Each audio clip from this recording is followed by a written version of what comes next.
जय श्री राम सभी सनातनी भाइयों को। दोस्तों आज हम बात करेंगे राहुल गांधी के बारे में। दोस्तों राहुल गांधी लोकसभा के अंदर में आज उन्होंने 40 मिनट का भाषण दिया। इस 40 मिनट के अंदर दोस्तों 34 बार उन्होंने चाइना का गुणगान किया, दोस्तों चाइना की तारीफ की, चाइना के बारे में इतना कुछ बोल रहे थे, इतना अच्छा मानो आपको लगे कि शी जिनपिंग खुद आके यहाँ पे लोकसभा के अंदर भाषण दे रहे हो। इतनी मीठी मीठी भाषा में वो बात कर रहे थे चाइना के लिए दोस्तों, जैसे कि शी जिनपिंग वहां से अगर सुनता तो उसको पक्का डायबिटीज हो जाता। इतनी मीठी भाषा में बात कर रहे थे। भारत को नीचा दिखाने की दोस्तों इन्होंने कोई कमी नहीं रखी।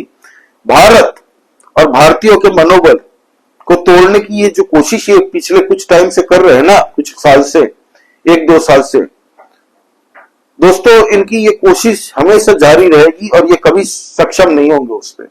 आज दोस्तों फिर इन्होंने लोकसभा में वही किया। भारत को नीचा दिखाने का कोई भी मौका इन्होंने नहीं गंवाया।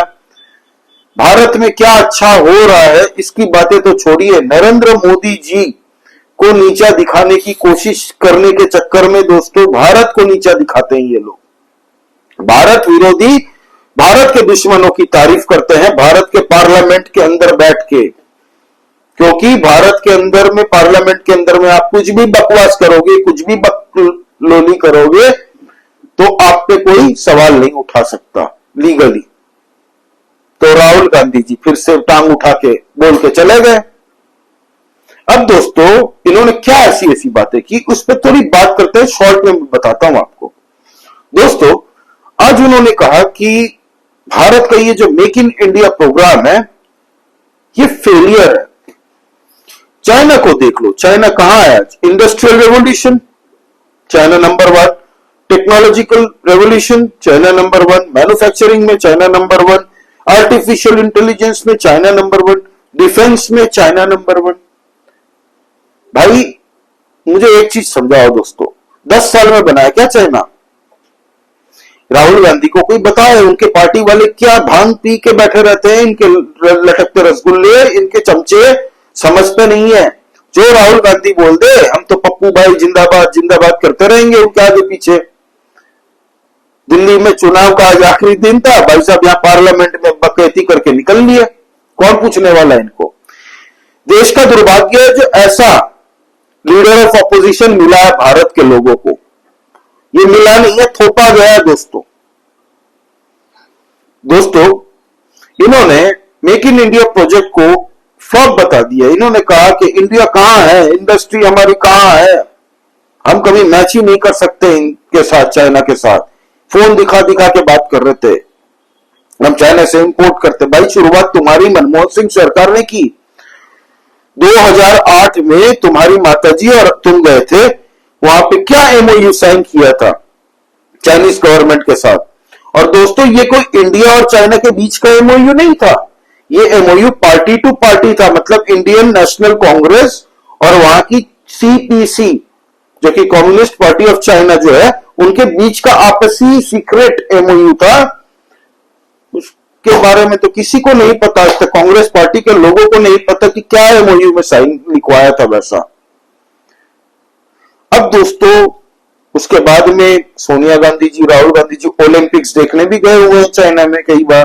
एक बार गए थे, फिर वहां के दूतावास में यहाँ पे भी चाइना के जो है उनसे भी काफी बार मिलने गए थे। आपको पता है गलवान में जब भारत और चाइना की आर्मी के बीच में जो तनाव पैदा हुआ था, उसके बीच में बयानबाजी कैसी चल रही थी राहुल गांधी के द्वारा। हमारी आर्मियों पे वो सवाल उठा रहे थे क्योंकि चाइनीज आर्मी पैसा देती होगी, शायद चाइनीज सीपीसी ने फंड किए थे राजीव गांधी ट्रस्ट को, ऐसा उस टाइम में न्यूज़पेपर में भी आया था, आप लोगों ने सुना था। अब पता नहीं कितना सच है कितना झूठ है। तो आज राहुल गांधी ने दोस्तों सारी हदें पार करते हुए इस 40 मिनट में 34 बार चाइना के बारे में कहा। आप पहले तो ये राहुल गांधी का ये बयान सुनिए। Our foreign policy would take into account this revolution. When we talk to the United States, we would not send our foreign minister to invite our prime minister to his coronation. We will not send him 3 or 4 times, please invite our prime minister. Because if we had a production system and if we were working on these technologies, the American president would come here and invite the prime minister. So it is important to understand where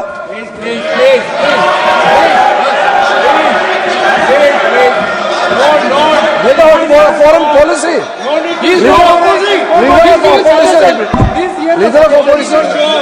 Leader of opposition cannot make such serious unsubstantiated statement. This is related to the relation between two countries, and he is making an unverified statement about invitation of the Prime Minister of our country. Is matter of our dignity. How can you make such kind of statement? He is leader of opposition, sir. He should be responsible in making such statement. Sir, LOP is giving us very positive suggestions. Why they are worried, sir? For the country, he is giving. Leader of opposition has the information from any official source. He must inform the House. If leader of opposition has the information, please inform the House. Okay. Who has told you that foreign ministers visited for the purpose which you had mentioned? You must specify it. So, I'm sorry that disturbed you, that question. I apologize for disturbing your peace of mind. It's okay. I've apologized for disturbing your peace of mind. I'm sorry. Apologize for lying to the House. ऐसा नहीं होता है. तो serious होना चाहिए leader of opposition को. कम से कम देश के मामले में तो एक हो. देश के मामले में तो एक वॉइस से बोलना चाहिए. ये गलत बात है. ये ठीक नहीं है. लीडर ऑफ अपोजिशन को इस तरह का बयानबाजी नहीं करना चाहिए. ये गंभीर विषय पर चर्चा चल रही है. सुना आपने दोस्तों, ये बयान और एक इनकी बात थी आज कि इन्होंने पार्लियामेंट के अंदर में ये कहा लोकसभा में कि एस जयशंकर साहब को अमेरिका बार बार धक्के खाने पड़ते हैं क्योंकि नरेंद्र मोदी जी को डोनाल्ड ट्रंप अपने शपथ समारोह में इनवाइट नहीं कर रहा था. हालांकि ये बेवकूफ आदमी है कि क्या है पता नहीं है. 20 साल से ये कहता है, ये राजनीति में है. इनको ये नहीं पता कि भारत के प्राइम मिनिस्टर कभी भी शपथ ग्रहण समारोह में वैसे डायरेक्टली नहीं जाते. इनके दूतावास से लोग जाते हैं या फिर भारत के जो मिनिस्टर्स होते हैं डेजिग्नेटेड फॉरेन मिनिस्टर जैसे, वो वहां पे संयम से वहां पे थे, संजोग से, तो वहां पे इसलिए वो गए थे. और उनका जाने का मुद्दा ये था कि वो एंथनी ब्लिंकन और ऐसे कुछ जो बाइडेन की सरकार में नेता थे, मिनिस्टर्स थे, उनके साथ मुलाकात की और जो अभी एग्जिस्टिंग सरकार में जो मिनिस्टर्स हैं उनके साथ मीटिंग करने गए थे. क्योंकि नरेंद्र मोदी जी का फरवरी महीने के अंदर में एक दौरा एक्सपेक्टेड है यूएस के अंदर में. तो जाने से पहले क्या एजेंडा होगा, क्या पॉइंट्स होंगे जिन पे बात होगी, उसके लिए मीटिंग करना आवश्यक था. तो संजोग से वो वहीं पे थे उस टाइम में, तो इसीलिए वो शपथ समारोह में गए थे. ये एक्स प्लेटफॉर्म पे एस जयशंकर साहब ने लिख के दिखाया. अब एस जयशंकर साहब तो सड़क छाप भाषा बोलेंगे नहीं कि टी शर्ट पहन के वो 55 साल के युवा नेता, 5 साल बाद उनका रिटायरमेंट होना है. फिर भी इनकी मैच्योरिटी देखिए, खाली उम्र ही बढ़ती है, दिमाग बढ़ता नहीं है. इनको पता है नहीं कुछ.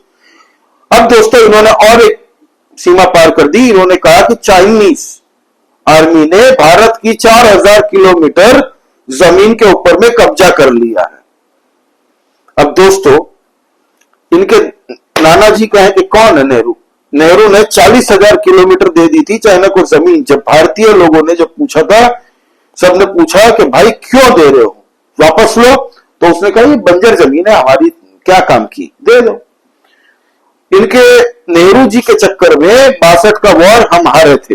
इनके नेहरू जी के चक्कर में तिब्बत आज चाइना का भाग बन चुका है. इनके नेहरू जी के चक्कर में यूनाइटेड नेशन का मेंबर बना दिया गया था चाइना को. इनके नेहरू जी के चक्कर में दोस्तों कैलाश मानसरोवर जो कि भारत का हिस्सा था, वो आज चाइना के पास में है. गलवान में 5 जगह में दोस्तों चाइनीज आर्मी और भारत की टुकड़ी आपस में सामना सामनी आ चुकी थी. अभी हाल ही में 1.5-2 महीने पहले आपने सुना होगा कि चाइनीज ने अपनी आर्मी समाधान हो गया, रिजॉल्व हो गया इन दोनों का मुद्दा. चाइनीज आर्मी बैक ऑफ कर गई, भारत की आर्मी बैक ऑफ कर गई. न्यूट्रल जोन अभी तैनात है, जैसे पहली पोजीशन थी वैसे ही हो चुकी है. तो ये राहुल गांधी जी जो 4000 किलोमीटर का चमत्कार दिखाने की कोशिश कर रहे हैं ना पार्लियामेंट में, अपने कांग्रेसी लोगों को, कार्यकर्ताओं को खुश करने की, देश विरोधी ताकतों को खुश करने की अगर कोशिश कर रहे हैं, तो उनको ये बता दिया गया है बार बार प्राइम मिनिस्टर ऑफ इंडिया के तरफ से एस जयशंकर की तरफ से, हमारी होम मिनिस्टर अमित शाह जी की तरफ से और डिफेंस मिनिस्टर राजनाथ सिंह जी की तरफ से कि 1 इंच जमीन भी चाइना के पास नहीं है। तो ये बकवास करना बंद करो। ओम बिरला साहब जो कि स्पीकर थे, उन्होंने तुरंत टोका राहुल गांधी को और कहा कि तुम्हारे पास एविडेंस है तो पेश करो पार्लियामेंट के अंदर में, बकवास मत करो बिना फैक्ट्स फिगर्स के। तुम्हारी फैक्ट्स एंड फिगर्स के कोई सबूत नहीं है, कोई आधार नहीं है, निराधार है। किरेन रिजिजू जी ने दोस्तों सीधा सवाल उठाया कि तुम देशों के बीच में आपसी रिलेशन खराब कर रहे हो। Leader of opposition cannot make such serious unsubstantiated statement. This is related to the relation between two countries, and he is making a unverified statement about invitation of the Prime Minister of our country. Is not our denial. How can you make such kind of statement? He is leader of opposition. He should be responsible for making such statement. ये ठीक नहीं है sir. So the opposition shows he must inform the House. If leader of opposition has the information, please inform the House. Okay, who has told you that foreign minister visited for the purpose which you have mentioned? You must specify it. So नहीं होता तो serious होना चाहिए leader of opposition को। देश का विषय है, देश के मामले में तो एक हो, देश के मामले में तो एक वॉइस से बोलना चाहिए। ये ठीक नहीं है। लीडर ऑफ ऑपोजिशन को इस तरह का बयानबाजी नहीं करना चाहिए। ये गंभीर विषय पर चर्चा चल रही है। तुम्हारी ये उलझुल हवा हवाइया बातें, ये मनोहर कहानियां नहीं चलेंगी। यहाँ पे जो बात कर रहे हो उसका प्रूफ दो, एविडेंस दो। बोल के तुम ऐसे बच नहीं सकते पार्लियामेंट के अंदर में। तो बौखला गया राहुल गांधी, डर गया थोड़ा कि भाई अब क्या करे, माफी वाफी मांगनी पड़ेगी। मस्खरा, पार्ट टाइम पॉलिटिशियन है दोस्तों राहुल गांधी। चुनाव दिल्ली में होता तो पहुंच जाते बिहार। 89 चुनाव हार चुके हैं और इनके कांग्रेसी कार्यकर्ता कैसे अभी बॉडी लैंग्वेज देखिए एक बार।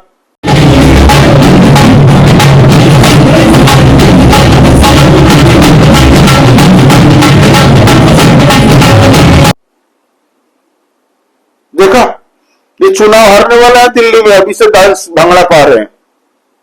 तो ऐसे तो इनके लीडर है और ऐसे ही इनके कार्यकर्ता। दोस्तों इन्होंने आर्टिफिशियल इंटेलिजेंस पे भी बड़ी बड़ी बात की। तो मैं बता दूं दोस्तों, आर्टिफिशियल इंटेलिजेंस का अभी दौर है। पूरा विश्व इसको अडेप्ट करने की कोशिश कर रहा है। पूरा विश्व की हर एक कंट्री अपनी अपनी आर्टिफिशियल इंटेलिजेंस प्रोग्राम कर रहा है दोस्तों, उस पर वर्क कर रहा है। भारत भी उसमें एक है। अब तक आर्टिफिशियल इंटेलिजेंस में अनडिस्प्यूटेड किंग था दोस्तों अमेरिका, कोई उसके टक्कर में आज भी नहीं है। हाल ही में दोस्तों मैंने एक हफ्ते पहले वीडियो बनाया था कि आर्टिफिशियल इंटेलिजेंस में चाइना ने भी अपनी एक कंपनी खड़ी कर दी है जिसका नाम है डीप सीक। अब चाइना और अमेरिका के पास ही है आर्टिफिशियल अपना इंटेलिजेंस। दोस्तों अब भारत इस पे काम कर रहा है। तो ये भाई साहब बोल रहे हैं आर्टिफिशियल इंटेलिजेंस पूरे वर्ल्ड दोस्तों हर एक फील्ड में अपनाएगा। एग्रीकल्चर से लेके, एजुकेशन से लेके, हेल्थ केयर से लेके दोस्तों, फार्मा में, फिर साथ में आप देख लीजिए ह्यूमन रिसोर्सेज में, डिफेंस इंडस्ट्रीज में, हर एक फील्ड में दोस्तों, फाइनेंस में, साइबर सिक्योरिटी में, हर एक फील्ड में आर्टिफिशियल इंटेलिजेंस का उपयोग होगा। आज ये टेस्ला गाड़ी जो चलती है ऑटो मोड में दोस्तों, ये भी आर्टिफिशियल इंटेलिजेंस पे ही चल रही है। तो दोस्तों इस युग में राहुल गांधी जी पार्लियामेंट में बोल रहे हैं हम लोग आर्टिफिशियल इंटेलिजेंस को इंटीग्रेट करेंगे, किसमें? कास्ट सेंसस में। जाति जनगणना जो हम करेंगे उस पर आर्टिफिशियल इंटेलिजेंस का यूज करेंगे। माथा पीटने को सर दीवार में इच्छा मन करता है। इनके बयान सुन के दोस्तों आधा टाइम दिमाग हैंगओवर में रहता है कि क्या सुन लिया भाई। कहां दुनिया बात कर रही है कि हम फाइनेंस इंडस्ट्री में आर्टिफिशियल इंटेलिजेंस यूज करेंगे, हेल्थ के फार्मा में करेंगे, हम यहां करेंगे, हम वहां करेंगे, डिफेंस में करेंगे, और ये भाई साहब जाति जनगणना में लगे हुए हैं। और कांग्रेसी तालियां बजाएंगे, अरे मेरे राहुल गांधी जी ने वाह वाह क्या कूल भाषण दिया है हमारे 55 साल के युवा ने। 5 साल बाद रिटायरमेंट की केक काटते फिरेंगे, और ये भी 55 साल में ये युवा नेता है। दोस्तों, इनको आज हर जगह टोका जा रहा है ना भाई, लोग ये बौखला गए हैं, इनकी बौखलाहट दिखा रहा। इनको कैसे भी लग रहा है कि मैं पीएम बनूंगा, क्योंकि इनके पास अब कुछ बचा नहीं है दोस्तों। 89 चुनाव हार चुके हैं भाई साहब, दिल्ली भी हारने जा रहे हैं, 90वां है इनका। इनको क्या आप कहें अब इसके बारे में। ये मोदी जी के हराने के चक्कर में दोस्तों, इनकी मोदी जी से नफरत के चलते ये देश विरोधी बात करते हैं, हमारी आर्मी का मनोबल तोड़ते हैं, आर्मी पे सवाल उठाते हैं राहुल गांधी। जब यहां पे 2020 में कोविड का दौर आया था, जब यहां पे सब बात कर रहे थे वैक्सीन की, तब ये भाई साहब विदेशी कंपनीज की वैक्सीन की पैरवी कर रहे थे। किसके एजेंडा में भाई? अभी कुछ टाइम पहले भाजपा ने बहुत बड़ा एक्सपोज और आरोप लगाया है इनके लिंक जॉर्ज सोरोस के साथ और उनकी कंपनी के साथ में। जवाब नहीं बनते पाया इनसे, जवाब नहीं दे पाए ये लोग। मैं तो बोलता हूं भाजपा ठंडी ना हो, जांच करो, इन पे आरोप लगाओ, इनको छोड़ो मत। और जांच एजेंसी दोस्तों जांच ऑलरेडी कर रही है कि किनके एजेंडे पे अब ये काम कर रहे हैं। एक बात तो निपट रहा है वहां पे, डोनाल्ड ट्रंप निपटा रहा है सोरोस को। अब दूसरा तो 2008 में जो अब वही बचा है शायद उनके एजेंडे में काम करे तो ये है दोस्तों टोटल अब तक की बात। राहुल गांधी को कोई सीरियस नहीं लेता। उनकी एआई पे जो ये उन्होंने बात की, आप उनकी भी वीडियो सुन लीजिए एक बार। On top of that production system. Now imagine the power of AI when we apply it to the caste census. You imagine what we will do with AI and what we will do with the social revolution in this country when we start to apply AI on the data that we get from the caste census. So we are going to run a parallel track. On one side, participate. तो राहुल गांधी किसी भी हद तक गिर सकते हैं देश को नीचा दिखाने में। भारत में इंडस्ट्रियल रेवोल्यूशन नहीं है, भारत में मैन्युफैक्चरिंग ढंग से नहीं हो रहा है, हमारा देश पिछड़ रहा है, हमारे देश की जीडीपी ग्रोथ पिछड़ रही है। खुद का डेटा देखा कभी? 2014 से पहले इनको पता भी था कि जीडीपी क्या होती है? देश को किस स्तर पे लेके चले गए थे ये लोग, फ्रजाइल 5 पे पहुंचा दिया था। आज टॉप 5 कंट्रीज में हमारी कंट्री है दोस्तों इकोनॉमिकली। और जिस तरीके से भारत की जीडीपी बढ़ रही है दोस्तों, उसमें भी टॉप 1 में है, टॉप 1, 2 में। राहुल गांधी का कहना यह है कि आज भारत के लोग जो मेहनत मजदूरी कर रहे थे ना, आज की दौर में नरेंद्र मोदी की सरकार आने से पहले सब कलेक्टर के बेटे थे, सब कलेक्टर थे हमारे भारत के अंदर में, सब एकदम सोने पे सोने की चिड़िया हुआ करता था 2014 के पहले। 2014 में बर्बाद हो गया, 2014 से अब तक। यह राहुल गांधी का विजन है, उनकी एक मानसिकता है। बोलते हैं ना भाई, दिमाग, इनका दिमाग में वही प्रोग्राम, वही पुराना सॉफ्टवेयर अभी भी चल रहा है दोस्तों। इनका सॉफ्टवेयर अपग्रेड नहीं हुआ है, इनका अपग्रेड करना पड़ेगा नरेंद्र मोदी जी को। इनको ऐसे खुले में मत छोड़िए नरेंद्र मोदी जी, इनका सॉफ्टवेयर थोड़ा अपडेट करने की बहुत आवश्यकता है। ये भाई सब बेल पे बाहर है, एक दिन भी जेल में नहीं गए। सोचिए, ये और इनकी माता जी। हमारे देश का सिस्टम है ऐसा दोस्तों कि आरोप आपके ऊपर में साबित भी हो जाता है, फिर भी आपको बेल मिल जाती है। आप घूमिए मस्ती से, फॉरेन टूर पे टूर कीजिए, भारत खिलाफ बात करते रहिए, लोगों को भड़काइए, आपस में सनातनियों को तोड़िए कास्ट सेंसस के नाम पे। जबकि घंटा इनको हिंदुओं के बारे में कुछ नहीं पता, सनातनियों के बारे में नहीं पता, खुद अपना फर्जी नाम लेके बैठे हैं यहाँ पे। कोई पता नहीं, संबित पात्रा तो बोल रहे थे इनका ओरिजिनल नाम कुछ राहुल विंची है। अब कितना सच है कितना झूठ है पता नहीं दोस्तों, गूगल करेंगे तो शायद आपको भी पता चल जाएगा। तो आपका इस बारे में दोस्तों क्या कहना है, प्लीज कमेंट करके बताइए, लाइक कीजिए इस वीडियो को, और दोस्तों प्लीज सब्सक्राइब करिए। हम लोग इंटरनल पॉलिटिक्स पे डिस्कस करते रहते हैं। आज सुबह मैंने बनाई थी महाकुंभ के ऊपर में, जो योगी आदित्यनाथ के साथ में संत समाज एक साथ इकट्ठा होकर उनके सपोर्ट में खड़े हैं। तो आप प्लीज वो वीडियो भी चेकआउट कीजिए। जय श्री राम। सभी सनातनी भाइयों को जय हिंद, वंदे मातरम।